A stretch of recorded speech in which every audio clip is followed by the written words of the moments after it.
Fala galera, tudo bem? Biologia na área com o professor Nelson.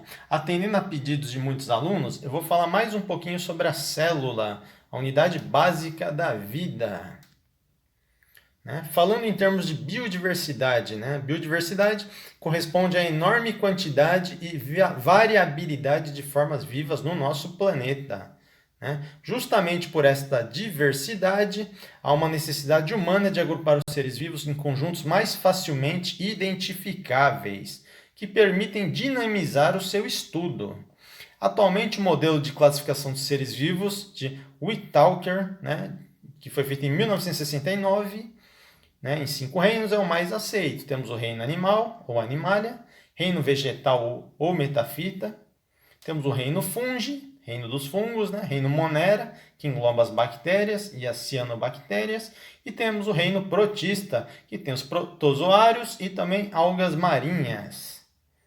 Organização celular. As células, de acordo com a sua organização básica, são classificadas em procarióticas ou eucarióticas. As células procarióticas têm uma constituição muito mais simples, sem núcleo, sem núcleo, com nucleóide. As bactérias são os únicos seres vivos com esse tipo de células, células procarióticas.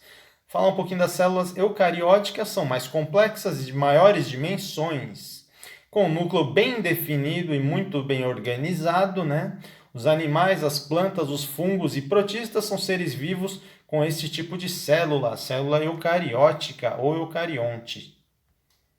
Então, aqui, alguns exemplos, células eucarióticas, procarióticas, temos imagens de fungos, bactérias, célula vegetal, animal. A imagem de uma célula procariótica, que é uma bactéria, tá? A imagem de uma célula eucariótica animal, que é um pouco mais complexa. E aqui a imagem de uma célula eucariótica vegetal também, com toda a sua complexidade. Então, nessa tabelinha é muito bacana, olha só. Células animais e vegetais, semelhanças e diferenças, Nesse quadro aqui, essa tabela, temos uma comparação bacana de quais estruturas estão ausentes ou presentes, tanto na célula animal quanto vegetal. Parede celular está presente só na célula vegetal. Cloroplasto, que é responsável diretamente pelo processo de fotossíntese dos vegetais, ela está na célula vegetal e ausente na célula animal. Agora, membrana plasmática, núcleo e citoplasma estão presentes tanto na célula animal quanto na célula vegetal, tá? O citoplasma, é o conteúdo ele delimitado, pela membrana plasmática. Ele é delimitado pela membrana plasmática. O núcleo, é uma estrutura que contém a maioria do DNA da célula, que coordena as atividades celulares. Temos a membrana celular ou plasmática, ela é uma estrutura que separa o meio intracelular do meio extracelular, regula a passagem de materiais aí na célula, permite a entrada e saída de substâncias no interior da célula. A parede celular, na estrutura de suporte e proteção da célula vegetal. O cloroplasto, na estrutura onde ocorre a fotossíntese. No cloroplasto, existe também a clorofila, responsável pela vegetação verde, aí, pela coloração da vegetação verde aí, das plantas, toda essa cor verde aí, a clorofila é a responsável, tá? Também, cloroplasto é fundamental para o processo da fotossíntese que ocorre nos vegetais, tá?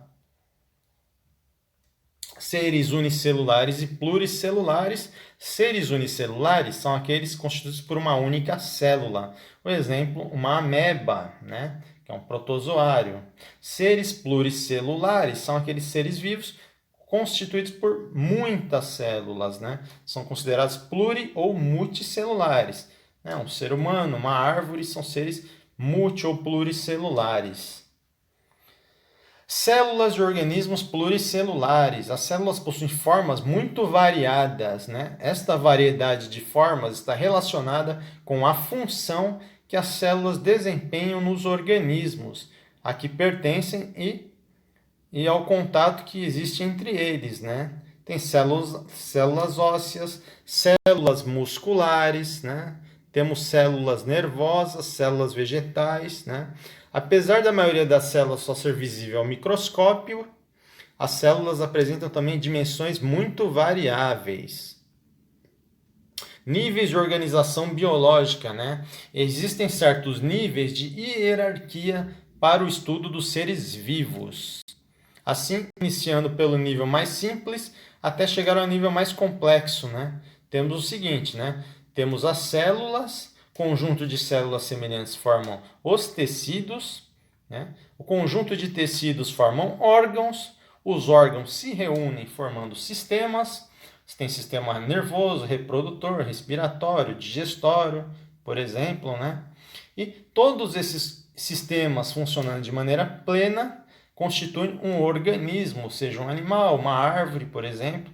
Tá ok, pessoal? Foi um resuminho aí. Futuramente eu vou voltar a falar sobre citologia. Fiquem com Deus, curtam o canal, divulguem para os colegas e até a próxima videoaula. Biologia na área com o professor Nelson. Eu fico por aqui.